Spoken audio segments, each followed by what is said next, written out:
Good afternoon, everyone. As President and Vice Chancellor of St. Francis Xavier University, I would like to welcome everyone to this virtual ceremony in which we will raise the Ukrainian flag on our campus. I want to thank you all for joining us today in what is a show of solidarity with the Ukrainian nation and its people as they fight for democracy and freedom.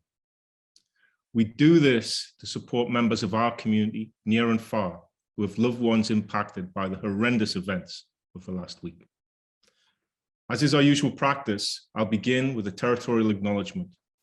For those unfamiliar with this practice, territorial acknowledgement involves making a statement recognizing the traditional territory of the indigenous people who called the land home long before the arrival of settlers, and to this day still call it home. At StFX, we acknowledge that we are in Mi'kmaq, the ancestral and unceded territory of the Mi'kmaq people. This territory is covered by the treaties of peace and friendship, which Mi'kmaq and Wolastoq Maliseet peoples first signed with the British Crown in 1725. We are all treaty people, and acknowledging this land as Mi'kmaq is an act of reconciliation. As a university, we strongly condemn the invasion of a free, independent, and democratic nation. We look to support all faculty, staff, students, and alumni affected by these deeply, deeply disturbing events. And I thank our faculty and staff who are bringing their expertise by creating opportunities within our classrooms and within our community for all to foster dialogue, build bridges, and find ways to support those who are suffering. I wish to recognize all who are demonstrating their bravery and commitment to democracy and social justice in the Ukraine, especially our Cody alumni who call Ukraine home. Our thoughts are with you.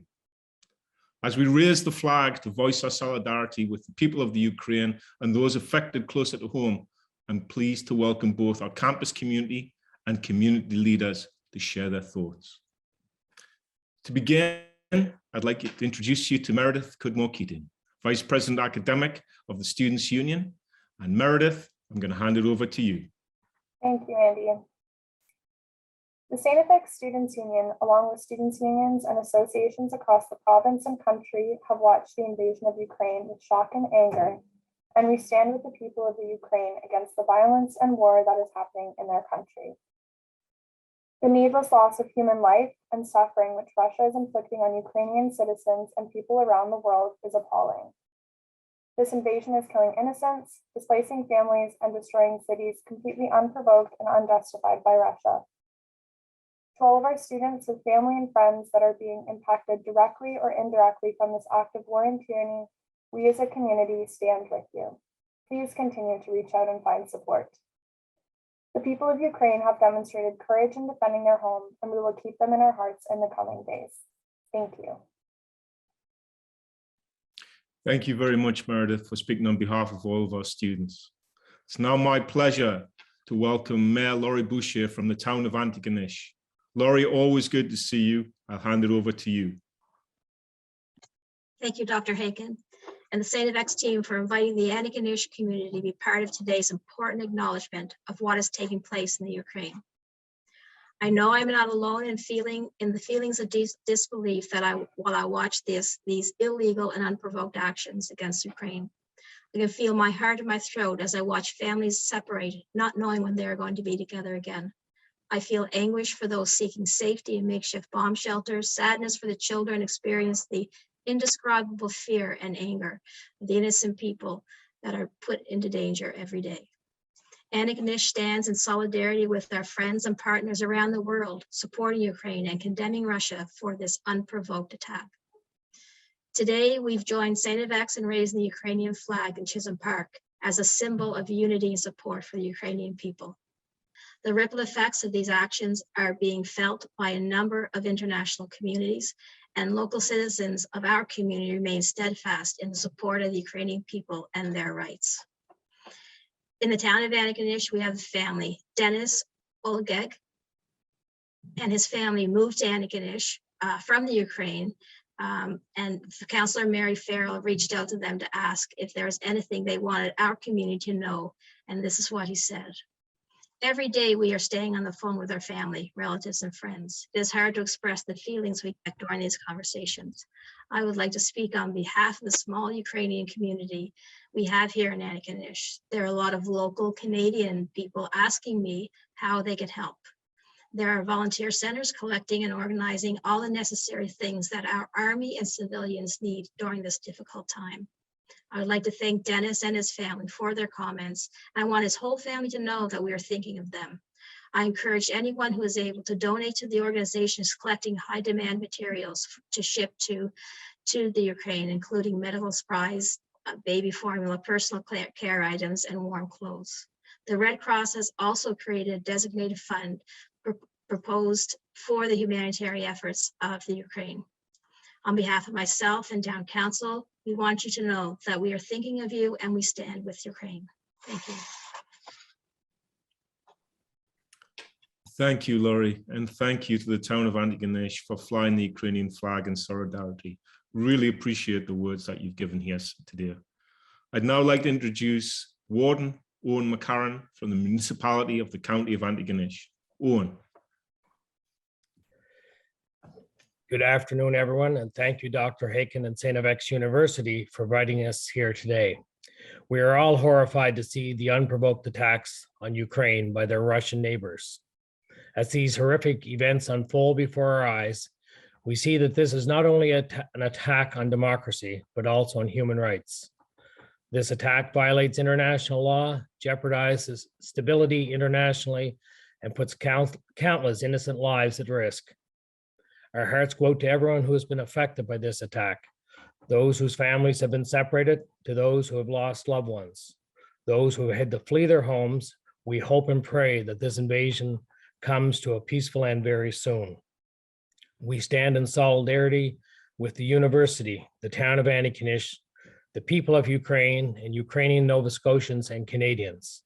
And again, on behalf of Municipal Council and all residents of the County of Antigonish, I'd like to thank Dr. Haken and StFX University for this opportunity. Thank you very much.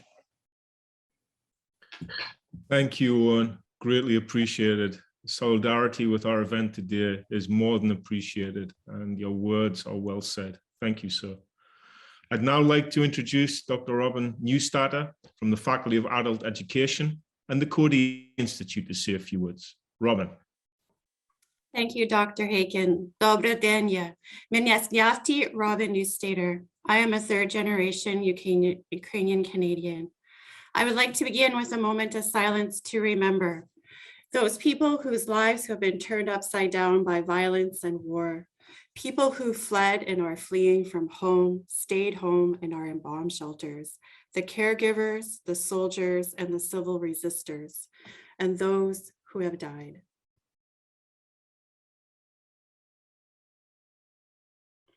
This silence, I assume for most of us, is not interrupted with air sirens, bomb explosions, rapid artillery fire, tanks rumbling down the street, closer and louder.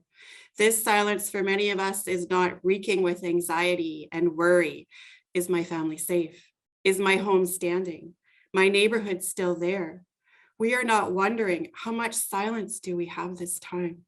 When will there be silence again? For most of us, this silence is silent. Once we saw through a single pane of glass, and now it is through a kaleidoscope.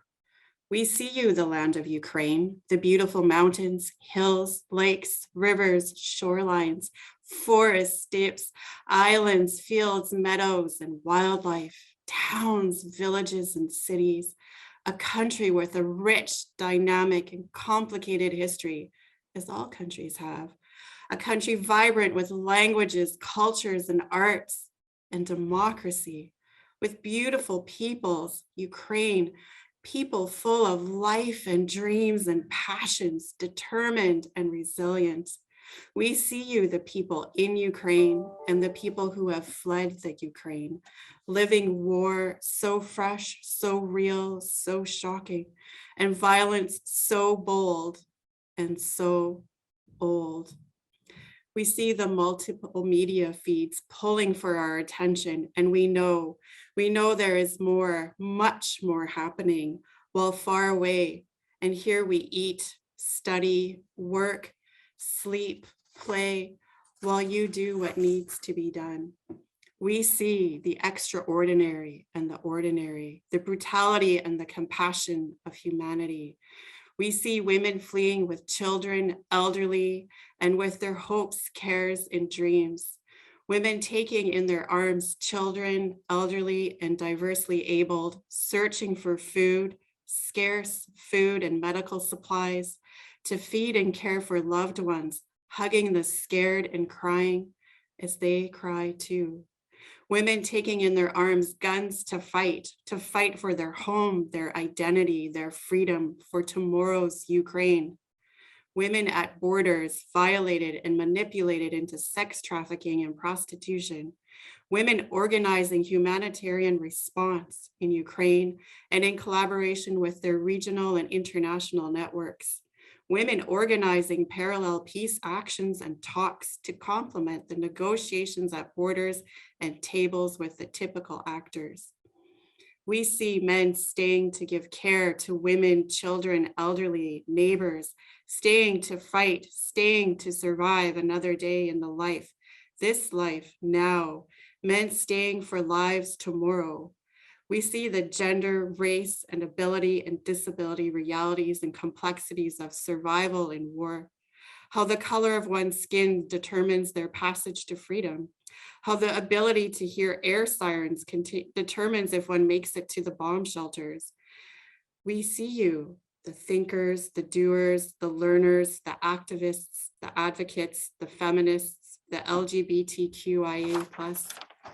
We see global political leaders, mostly male, speaking international political strategic jargon to stop a Vladimir Putin, a bully, who is once again destroying the lives of people. Remember Grozny, Aleppo. Imperialism is so close. It lingers, bubbling, brewing, and erupting. It is real and present, and its effects are felt strongly for many around the world right now. Patriarchy, militarization, discrimination, racism, domination, colonization, genocide. We are reminded of the precarity of the peace and democracy as we know it. Syria, Afghanistan, Yemen, and Ukraine, and many more. We are shocked, saddened, and disoriented by an 8-year violent conflict that becomes a catastrophic war. Not since the Second World War has one European nation invaded and waged war on another European nation. Not since last week. And tomorrow? What does tomorrow bring? My ancestors fled the imperial reigns and troubles in what is now Ukraine to build new lives in Manitoba, Canada. Ukrainians have made their homes in countries and communities around the globe, becoming family, friends, colleagues, neighbors, and citizens. Together we stand. Together we see. We all look up at the same sky and see the sun, moon, and stars. We all take another breath. Diaku. Thank you. Thank you, Dr. Newstatter, for sharing your thoughts and personal perspectives on this. They're so powerful. You've given us much to think about and much to reflect upon. My sincere thanks to you for those words. We'll now move to Flag Plaza and raise the Ukrainian flag.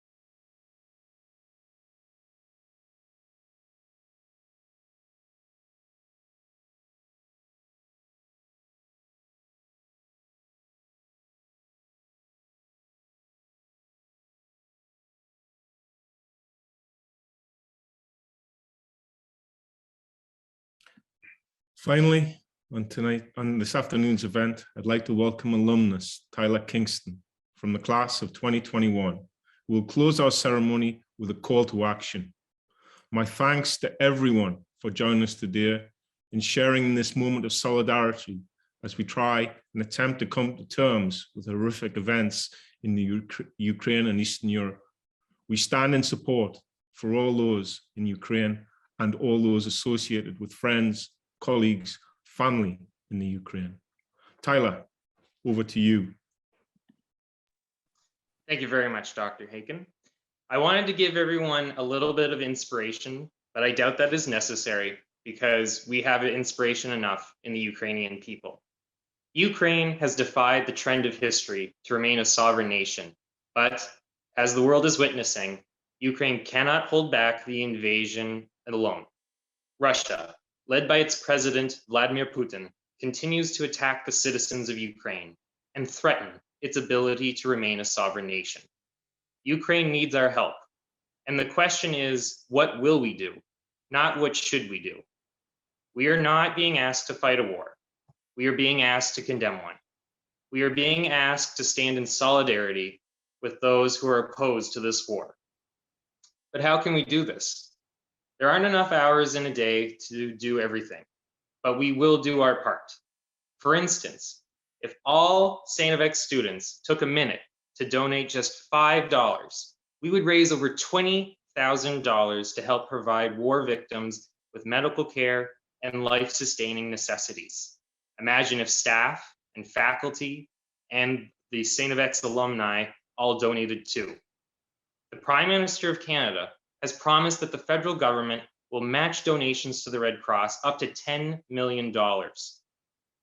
This is a real difference maker. Our combined civilian effort can bring needed humanitarian relief to Ukrainians under attack or taking refuge in neighboring countries. If each of us took just 30 minutes to write or message or call our members of parliament, we can affect change in Canada's policies to help refugees and give Ukraine the supplies that she needs. Little actions like this will make the difference. We are Zavarians, and as Zavarians, we are immediately part of a community with a long legacy of giving back. A community that includes the expectation of standing up for social justice and acting for the greater good. Now is not the time to stop. It is not the time to break faith or lose focus. Now is the time to help. Thank you very much, everyone.